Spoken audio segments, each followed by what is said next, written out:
দেশের বন্যা উপদ্রুত দক্ষিণ-পূর্বাঞ্চল এবং উত্তর-পূর্বাঞ্চলের জেলাগুলোতে বৃষ্টির পরিমাণ গত ২৪ ঘণ্টায় উল্লেখযোগ্যভাবে কমে এসেছে।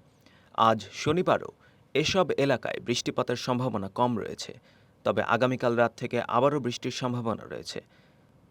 আবহাওয়া অধিদপ্তর জানিয়েছে, ৩ বিভাগের অনেক স্থানে আজ মাঝারি ধরনের বৃষ্টি হতে পারে, তবে দেশ জুড়ে ভারী বৃষ্টির সম্ভাবনা নেই। বন্যা উপদ্রুত অঞ্চলে যেমন কুমিল্লা, চট্টগ্রাম, ফেনী, নোয়াখালী, খাগড়াছড়ি, লক্ষ্মীপুর, মৌলভীবাজার, সিলেট এবং হবিগঞ্জ এই সব জায়গায় প্রবল বৃষ্টির কারণে বন্যা পরিস্থিতি সৃষ্টি হয়েছে। তবে সাম্প্রতিক সময়ে বৃষ্টি কমায় বন্যা পরিস্থিতি কিছুটা উন্নতি হয়েছে।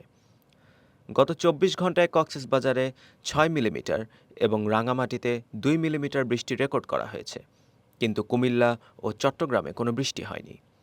এর আগে কক্সবাজারে ১৫১ মিলিমিটার, চট্টগ্রামে ১৪৩ মিলিমিটার এবং রাঙামাটিতে ৯৭ মিলিমিটার বৃষ্টি হয়েছিল। আগামী ২৪ ঘণ্টার পূর্বাভাস অনুযায়ী খুলনা, বরিশাল এবং চট্টগ্রাম বিভাগের অনেক জায়গায় এবং রংপুর, রাজশাহী, ঢাকা, ময়মনসিংহ এবং সিলেট বিভাগের কিছু জায়গায় হালকা থেকে মাঝারি ধরনের বৃষ্টি বা বজ্রসহ বৃষ্টি হতে পারে। খুলনা, বরিশাল এবং চট্টগ্রাম বিভাগের কোথাও কোথাও মাঝারি থেকে ভারী বর্ষণের সম্ভাবনাও রয়েছে। এই সময়ে দেশের তাপমাত্রায় সামান্য বৃদ্ধি পেতে পারে।